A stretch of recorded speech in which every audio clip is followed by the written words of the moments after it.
வணக்கம் மக்களே, இன்றைக்கி நம்ம என்ன பார்க்க போகிறோம் அப்படின்னா ஈஸியான பாவக்காய் தொக்கு. அதுக்கு தேவையான பொருள் என்னென்னா, அரை டம்ளர் தண்ணி ஊற்றி அதில் ஒரு பெரிய சைஸ் தக்காளி, 1/4 கிலோ பாவக்காய், ஒரு நெல்லிக்காய் சைஸ் புளி உருண்டை போட்டு, தேவையான அளவு உப்பு, தேவையான அளவு காரம் போட்டு குக்கரை மூடி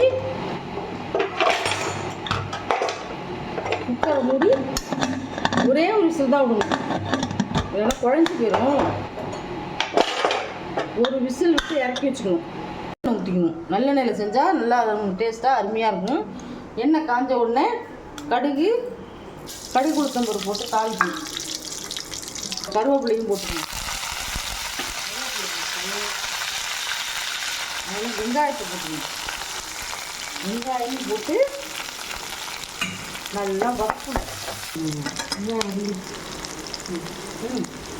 வெங்காயம் எல்லாம் வதங்கி கண்ணாடி பெருமா வதங்கிடுச்சு. அதுக்கப்புறம் என்ன செய்யணும்னா, உனக்கு அவிச்சு வச்சுருக்கல பாவக்காய், வெங்காயம், தக்காளி, உப்பு, மிளகாத்தூள், புளி இதெல்லாம் போட்டு அவிச்சு வச்சுக்கோங்க. அதை கொட்டிடணும். அதை கொட்டிட்டு ஒரு ஸ்பூன் தயிர் போடணும். இல்லை கெட்டி தயிராக ஒரு ஸ்பூன் போடணும். ஏன் தயிர் போடுறோம்னா, பாவக்காயில் தயிர் போட்டு செஞ்சோம்னா கசக்காது. நார்மலாக சுகர் பேஷண்ட்டுக்கெலாம் அது பாவக்காய் டெய்லி சாப்பிட்றது நல்லது. நான் டெய்லி சாப்பிடுவேன். நான் தயிர் போட்டு தான் செய்வேன். அவ்வளோ கசப்பு இருக்காது. சில பாவக்காய் வெள்ளையாக இருக்கிற பாவக்காய் கசக்காது. ரொம்ப கருப்பாக இருக்கிறது பயங்கரமாக கசக்கும்.